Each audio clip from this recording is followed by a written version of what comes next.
नमस्कार विद्यार्थियों, मैं धीरज कुमार गुप्ता, सहायक आचार्य हिंदी, राजकीय महाविद्यालय कामा, हिंदी की ऑनलाइन शिक्षण कक्षाओं में आप सभी को स्वागत करता हूं। अब हम बीए प्रथम वर्ष के पाठ्यक्रम का अध्ययन करने हेतु मैंने आपके व्हाट्सएप ग्रुप पर हमारे पाठ्यक्रम में संकलित कहानी उसने कहा था चंद्रधर शर्मा गुलेरी आप सभी को पढ़ने के लिए प्रेषित की है। आप सभी इस कहानी का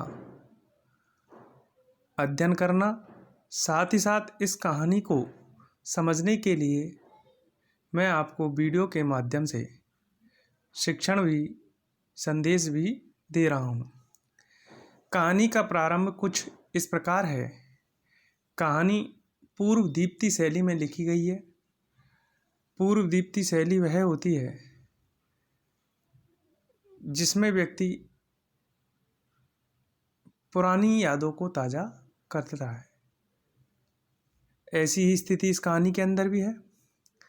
कहानी का प्रारंभ प्रथम अंक में हम देखते हैं अमृतसर की छोटी छोटी सकड़ी गलियां हैं।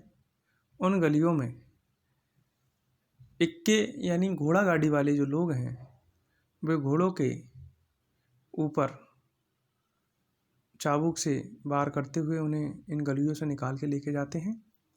तो ऐसी स्थिति में क्या होता है, अधिकांश शहरों में ये देखा जाता है कि घोड़े गाड़ी वाले पैदल चल रहे लोगों का ध्यान नहीं रखते हैं और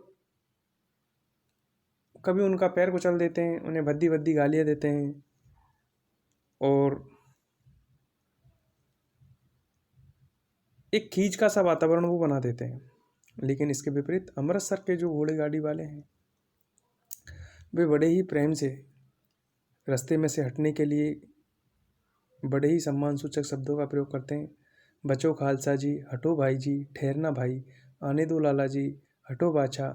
इस तरीके से वो सबको हटाते हुए छोटी मोटी तंगलियों में इधर उधर करते हुए अपने रास्ते की तरफ निकल लेते हैं।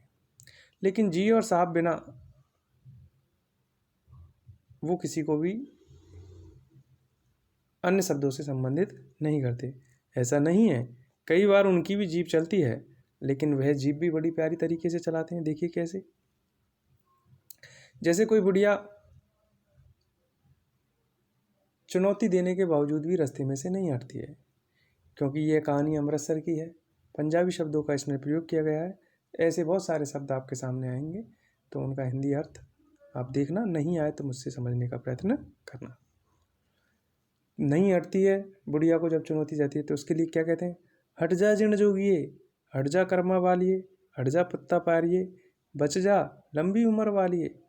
समष्टि में अर्थ है तू जीने योग्य है, तू भाग्यशाली है, पुत्रों को प्यारी है, लंबी उम्र तेरे सामने है, तू क्यों मेरे पहियों के नीचे आना चाहती है। यानी व्यंग्यात्मक रूप में उन्होंने कहा। ऐसे ही बम्बू, अब कहानी का नायक और नायिका का प्रवेश हो रहा है।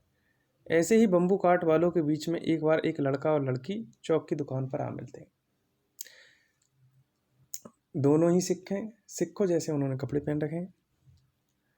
दुकानदार किसी परदेसी से गुथरा है और दोनों ही आपस में वार्तालाप शुरू करते हैं। आपस में पूछते हैं तेरा घर कहाँ है, बताता है मगरे में। और फिर वो पूछती है तेरा कहाँ है, कि मांझे में। यहाँ कहाँ रहती है, अतर सिंह की बैठक में, वे मेरा मामा होते हैं। इस तरीके से लड़की ने जवाब दिया। मैं भी मामा के यहाँ आया हूँ, उनका घर गुरु बाजार में है, ये लड़के ने जवाब दिया। इतने में दोनों और वार्ता करते हैं तो लड़का उससे पूछता है तेरी कुड़मई हो गई क्या। इस पर लड़की कुछ आंखें चढ़ाती है और धत्त कहकर दौड़ जाती है। कुड़मई का यहाँ अर्थ है सगाई। दूसरे तीसरे दिन वो सब्जी वाले के यहाँ, कभी दूध वाले के यहाँ अकस्मात मिल जाते हैं। महीने भर यही चलता रहता है। 2-3 बार लड़का फिर पूछ लेता है तेरी कुड़मई हो गई क्या, उत्तर में वही धत्त मिलता है। परंतु एक दिन संभावना के विपरीत उत्तर मिलता है, हाँ हो गई, ये देख ये रेशमी कड़ा हुआ सालू, यानी नए कपड़े जो कि सगाई में मिलते हैं। और इतना कहकर लड़की भाग गई। लड़का इस जवाब को सुन के मन ही मन उदास हो गया। कहीं ना कहीं वो आंतरिक प्रेम उससे करने लगा। रास्ते में लड़के को मोरी में एक अन्य लड़का मिला, उसे मोरी में ढकेल दिया। छाबड़ी वाले की दिन भर की कमाई कोई गरीब मजदूर था जो छाबड़ी का जैसे खोमचे वगैरह वाले होते हैं उसके टक्कर दे दी। कुत्ते पर पत्थर मारा, गोभी वाले के ठेले में दूध उडेल दिया। कुछ इस तरीके के खींच भरे कार्य नायक के द्वारा किए गए।